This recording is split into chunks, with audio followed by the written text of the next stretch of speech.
Wish I were on yonder hill, 'tis there I'd sit and cry my fill, and every tear would turn a mill. Iskeje to my fornin shlon.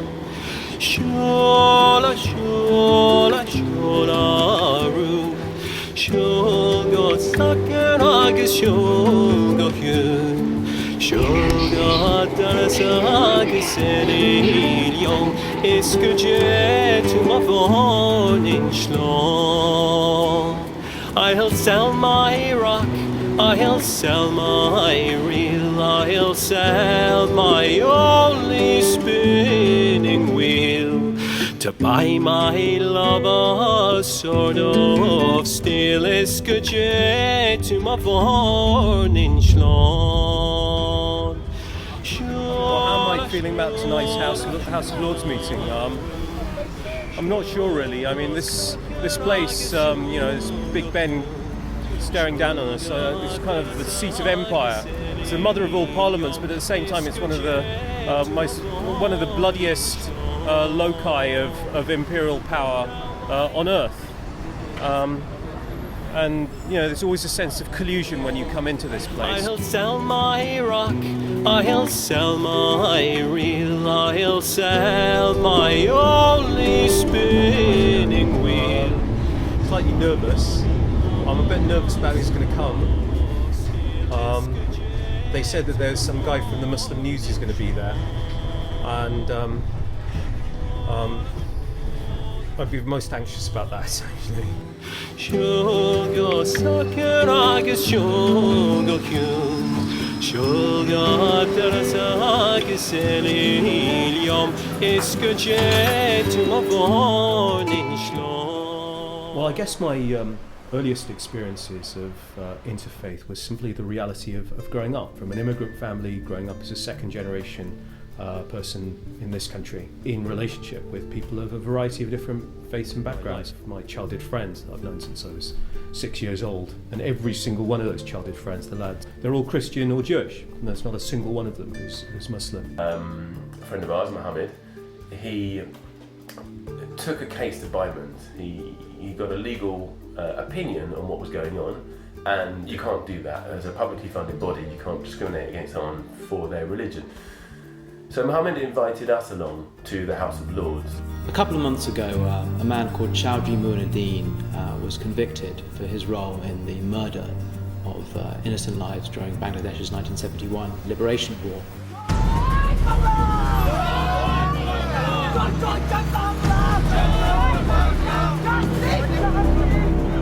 Today we have gathered here to protest against the recent persecution against the minority community in Bangladesh. We are here today against our community, or people are getting killed in Bangladesh. This is the Islamic fundamentalism in Bangladesh. The defeated force in 71, they are reorganizing and orchestrating these atrocities in 2013 and 14. The innocent people and my sisters are getting raped, and my mothers are living under the sky. My fathers are crying on the street. They have no food, they have nowhere to live, and the children are hiding under the bed. They are the force united against the secularism, Jamaat, BNP, and the so-called Islamic fundamentalism.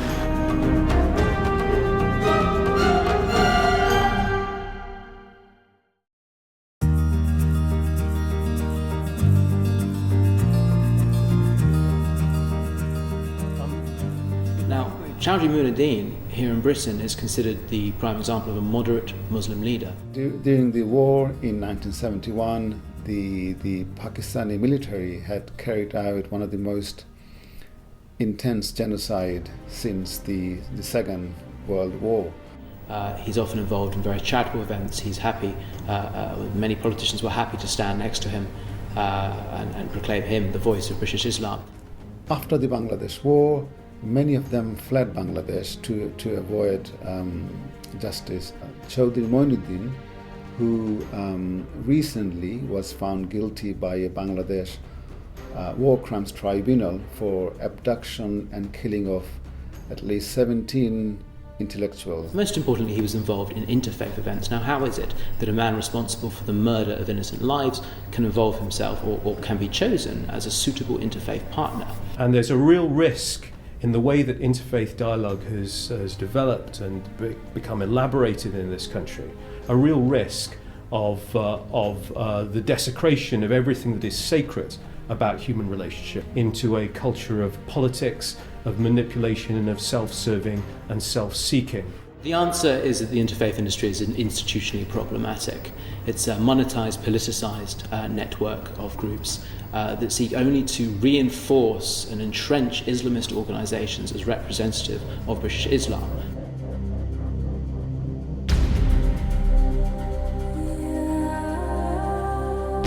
I think there has been a real problem in Britain in recent years when the whole sort of concept of multiculturalism and maybe political correctness associated with that has led to, I think, quite a serious taboo on raising certain issues which are fundamental and which are reflected in real human suffering. At a national level, interfaith work can be inhibited because of some of the complexities around national faith communities and who they are and who they are to represent.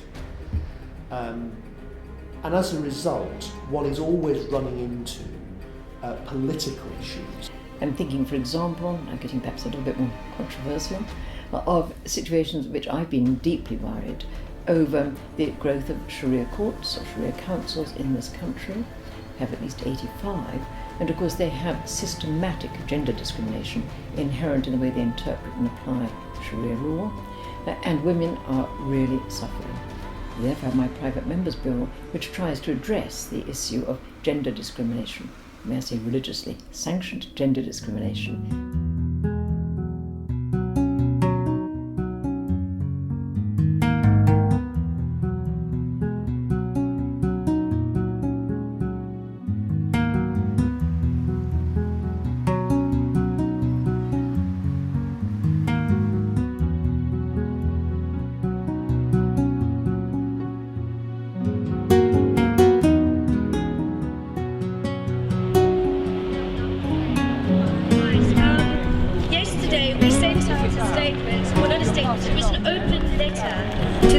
To address the concerns as to why they've actually closed the church.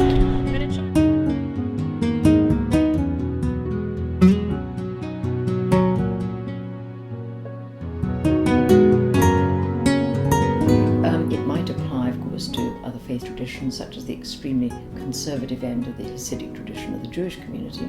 Relations between Jews and Christians often becomes entangled with the politics of Israel-Palestine.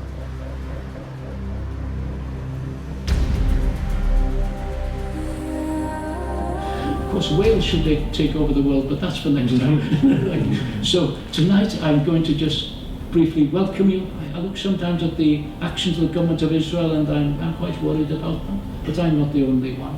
So Sam, thank you for introducing me. I'm delighted to be here. Obviously we don't have an official line on Jerusalem, indeed we have no influence. If you like, sort of native Judeophobia, which is religiously motivated and you know, there's source material for it, has to be said, within our oral tradition and so on, being combined now with Western anti-Semitism, from the protocols through to Nazi discourse, Holocaust denial. Many ordinary Muslim families, professional middle-class families in the Arab-speaking world, in fact here in the UK, would never want their sons to join militiat or terrorist organisations. It's beneath them. They want their sons to be doctors or lawyers and to have a good life. Nonetheless, round the family table, there's just ordinary, everyday, mundane, Jew-hating talk. Could I ask the ladies and gentlemen sitting around the table if they have any idea of how Jerusalem could be shared without being redivided? It makes it very clear that through our classical commentaries that the land was written for the Banu Israel at the time. We have many similarities as Jews and Muslims. We have the same kind of neurotic connection to our mothers. We have the same kind of attachment to scripture. We all get forced to go to medical school. There has never been any kind of heavenly eviction order of care and love, in fact, for the stranger, because you too were strangers in the land of Egypt. In relation to the religious interface between our two traditions, there's every scope for a recognition of the relationship between the children of Israel, between the Jewish people and the land, and likewise a reciprocal understanding from a deep respect and coming from a deep place within Jewish scripture and oral tradition of the duty of care for all who live in the land. Very thrilled and honored and so delighted to listen to you and your talk of peace and friendship, and I must honor you for that. You're obviously a very brave man.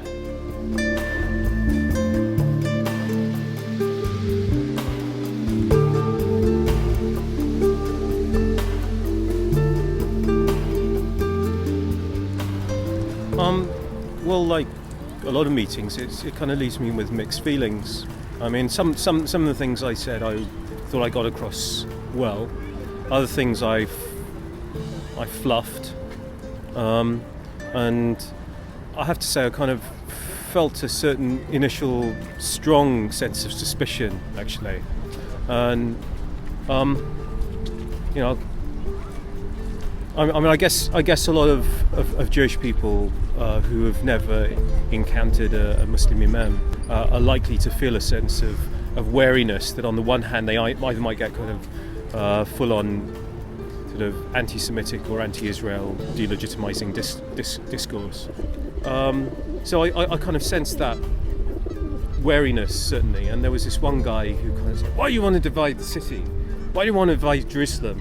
And I didn't say that, you know, but nonetheless, you know, kind of immediately came with all his presuppositions about what my position is or might be. And when you try to raise this issue in the political arena, there tends to be a response at the highest level that one mustn't upset the leaders of other faith communities. We see this most vividly in the kind of Faustian pacts that are made by interfaith organisations and by major faith groups, both with the powers that be, the powers of government, and also with other actors, both in this country and overseas, that happen to have vast amounts of money or be able to deliver power of one sort or another.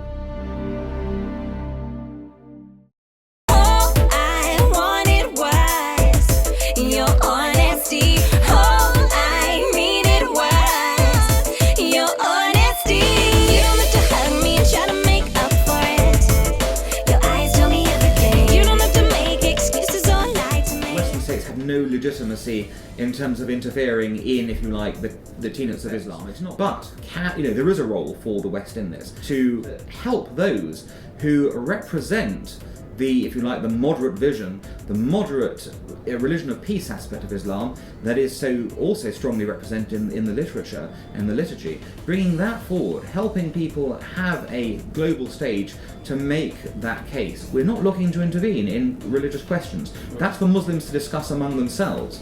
But we can certainly say that, you know, this is the sort of Islam we like and this is the sort of Islam we do not like. In fact, we came across multiple examples of interfaith officials with the collusion, even in one occasion, of a government official excluding smaller Muslim groups in order to placate the larger Islamist-dominated groups. Now, how is it that we can call ourselves interfaith activists, that we can devote our time purportedly to improving the relations between religious communities and yet exclude some religious groups for fear of upsetting others?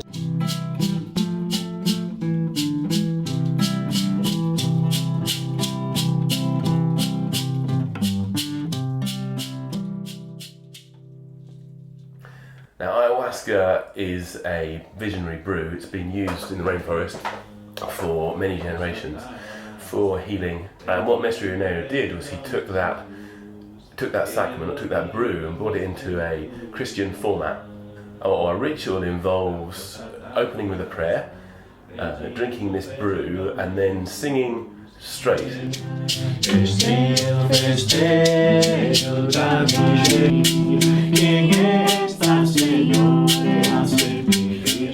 We never really made much of an effort to impose ourselves on general society. But what we would like to be able to do is practice our religion. Now we can't do that because we don't have any brew in the country, and that's because the government won't let us import it. And so, while on the one hand you don't want sort of state-placed religious leaders who do what the state wants, neither do you want religious leaders who will try and, if you like, undermine the state with what they're seeking to do, or simply oppose the state. That can't work either. We all have to work together in terms of conducting and getting a better society. It only works if we can understand this very careful compromise that has to be reached.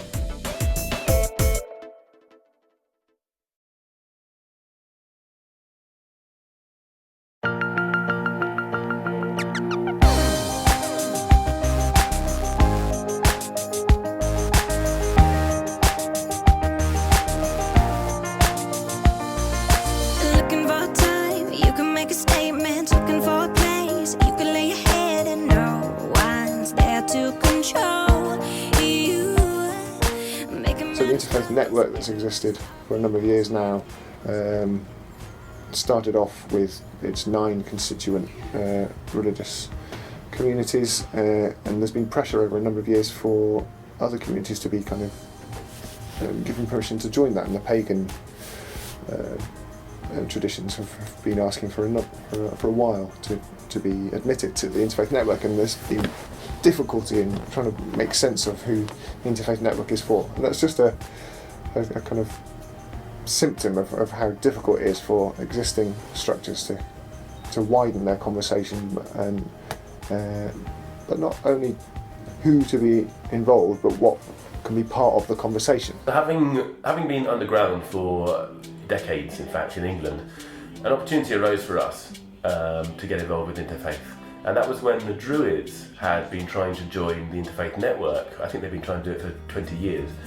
80% of the IFN's budget comes from the taxpayer. It is, to all intents and purposes, an extension of a government programme from the Department of Communities and Local Government to promote religious cohesion, interreligious harmony. Now, the Interfaith network has a lot of people who have dedicated their lives, ostensibly, to improving relations between religious groups. How is it that these people are working with extremists, such as the East London Mosque, such as the Islamic Foundation, such as the Markfield Institute, groups connected to the Muslim Brotherhood, a global terrorist organisation, and Jamaat al-Islami, a Bangladeshi Islamist organisation responsible for the murder of thousands, if not tens of thousands? Andrew Shanks distinguishes between truth as correctness and truth as openness, and that what any group is tempted to seek after is truth as correctness, that kind of an impatient pursuit of a narrowing down of what truth is all about. And it's certainly arguable that interreligious dialogue has its own correctness too, things that it works towards, whereas Shanks argues that what religion at its best, as we see illustrated not least in the life and ministry of Jesus, is truth as openness, something that is such an earthquake to how we tend to operate that we're shaken by it. Relationship, which interfaith people bang on about all the time, relationship, building relationship, that seemed very much more political and politically motivated and self-serving.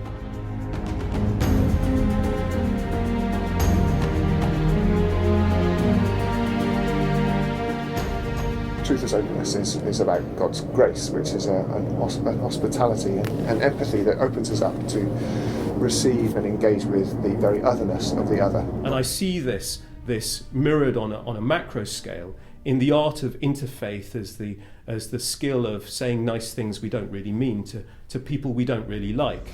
The truth as openness is terrifying and prophetic, but part of what religion at its best ought to be about.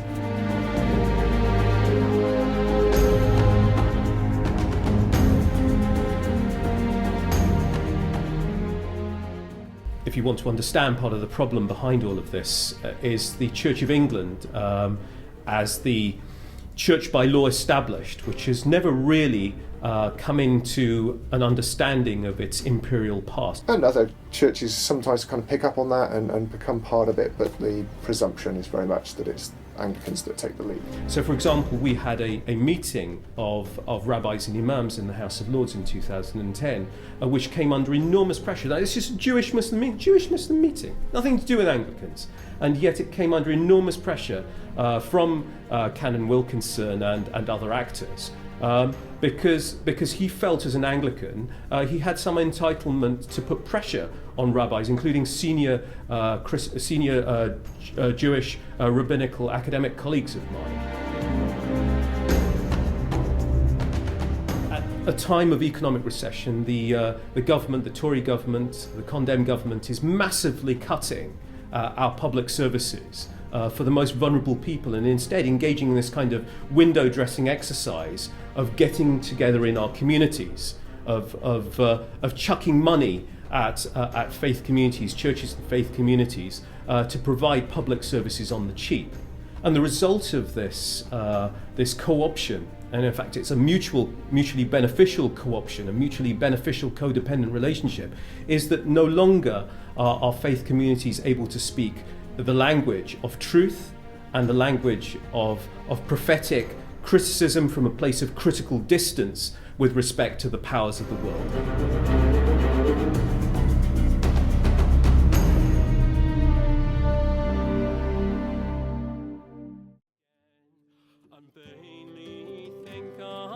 Not complain is good to my warning slon. Shola run. Shoga sakara shoga kyun. Shoga darasag. Being on the outside of institutions, you do tend to acquire a bit of a rebellious voice. And sometimes that voice, I know in myself, can become quite shrill, and I know I can be very rude. And I ask God's forgiveness for the times I've been incredibly intemperate and tough with senior religious leaders. But at the same time, I am worried about the extent to which sovereignty that I feel ought to belong to God is throughout the length and breadth of the Muslim community and in other faiths frequently taken away by people who purport to speak in God's name as their political representatives, and I think that's wrong. And that just seems wrong.